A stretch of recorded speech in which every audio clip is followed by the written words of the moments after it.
Weet jy, hierdie is so 'n belangrike gesprek. Ek wil by jou weet, na al die jare se data wat voor jou lê, want op papier lyk Suid-Afrika of dit in 'n gat is wat nie kan uitkom nie. Maar vir die mense op die straat, ons kan nie so dink nie, want dan kan ons nie aanhou en oorleef nie.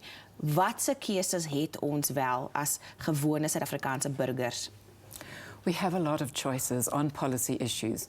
In essence, we need to give much less control and ownership to the state and start giving much more of a focus to the private sector, because then private sector efficiencies will help us to achieve what we want.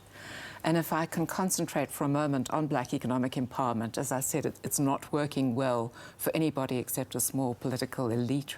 And what we could do is have a completely different way of thinking about it. What we need is not just redistribution, but very much growth, because unless we can grow the pie, there's not going to be enough to meet the needs of a growing economy.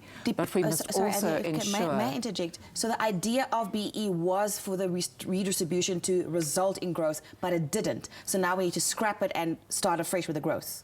Yes, to put our emphasis on growth and to recognise at the same time that there must be more opportunities for more people who have been held back in the past.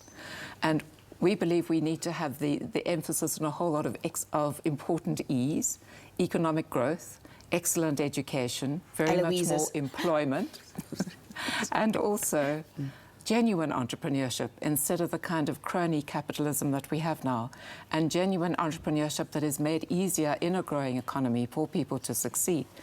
And we think of having an alternative called economic empowerment for the disadvantaged, where you don't need a racial focus. We use a means test to identify who's poor and who needs a social grant. We can use a means test more generally. And we could, for example, give business EED points for taking on new people, for expanding jobs. We could give people EED points for direct investment in the economy, or for making enough of a profit to be able to pay tax. And on education, we could, for example, start moving to education vouchers, where the state still provides the funding through tax revenues, but parents get vouchers that they can use to choose what school they want their child to go to. And that will mean that schools have to compete for the custom of parents and their children, which will immediately put an emphasis on much better performance than we have now. And quality of product. Yes, and business could sort of top up the EED vouchers for their employees, for people who are particularly in need. It would be a different way of thinking about economic empowerment for the disadvantaged. What do we need for that idea to become practice? We need the government, I think, first of all, to recognise that BEE is not working well. And we also need some of the people who are constantly pushing for BEE to be ratcheted up, to made tougher and harder for business to fulfil, to recognise that this is a blind alley, that we have to stop chasing down it, turn around and find a different way.